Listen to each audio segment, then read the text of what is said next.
Kakaangu vipi? Si poa.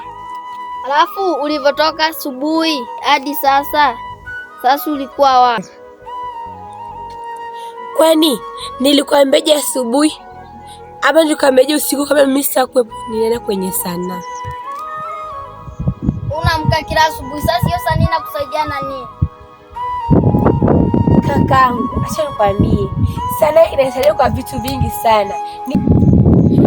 Sasa wewe usielewa. Hata mimi nilikuwa mdogo kama wewe, sikuwa naipenda, nilikuwa naidharau, lakini sasa hivi naona umuhimu wake. Unasema umeona umuhimu kama upi? Sanaa hutumbuiza, uelimisha na utuliza watu baada ya msiba. Sio, nielewa? Hivyo sasa, usione kama nafanya kazi ya bure. Sanaa pia inatufunza kuhusu maisha yetu, jinsi tunavyopitia katika maisha yetu na changamoto pia. Ndio maana mimi napenda sanaa. Sanaa imefanya mimi mpaka sasa hivi najielewa. Najielewa mimi ni nani na pia naelewa umuhimu wake. Umenisikia?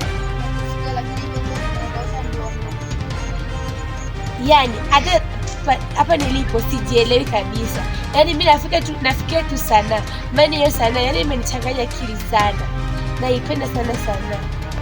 Alafu watu gani wanaweza fanya sanaa? Sanaa huchukua watu wote. Sanaa huchukua watu kama gani? Tajiri au maskini, ama waliosoma ama hawajasoma?